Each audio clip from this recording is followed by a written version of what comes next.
ऐसे होती है समंदर में सबमरीन और वॉरशिप की आंख मिचौली। किसके सामने चैलेंज पड़ा? समंदर में दुश्मन के साथ जंग में एक बड़ा चैलेंज होता है कि अपनी वॉरशिप को दुश्मन की सबमरीन से बचाना।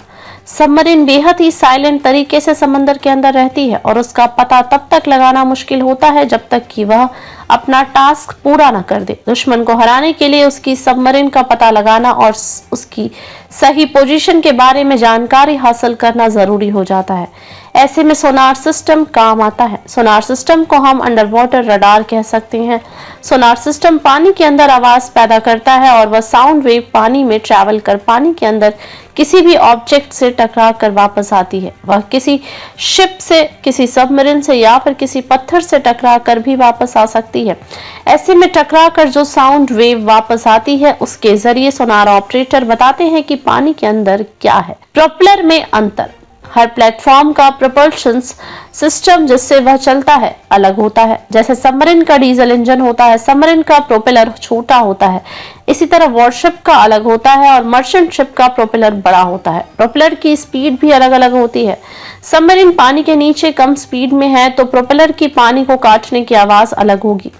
सोनार ऑपरेटर की ट्रेनिंग इस तरह की होती है कि वह प्रोपेलर की स्पीड से पहचान कर सकते हैं कि वह वॉरशिप है, मर्चेंट शिप है या फिर कुछ और। सोनार ऑपरेटर के सामने एक सिस्टम लगा होता है जिसमें सबमरीन या शिप की साउंड, समंदर की आवाज को फिल्टर कर डिस्प्ले होती है।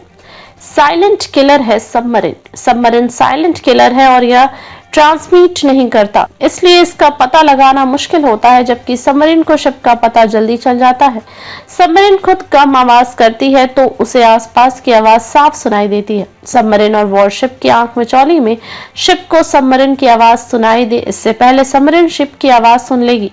वॉरशिप और मर्चेंट शिप के प्रोपेलर का साइज अलग होता है। समंदर में इनकी पहचान भी जरूरी है क्योंकि समंदर में हर वक्त कई देशों के सैकड़ों मर्चेंट शिप इधर उधर जाते रहते हैं। खासकर हिंद महासागर व्यापार की दृष्टि से दुनिया के लिए कितना अहम है इसका अंदाजा इससे लगाया जा सकता है कि दुनिया भर के बड़े कार्गो में से 1/3 कंटेनर शिप में से करीब आधे और ऑयल ले जा रहे शिप में से 2/3 शिप यहीं से गुजरते हैं।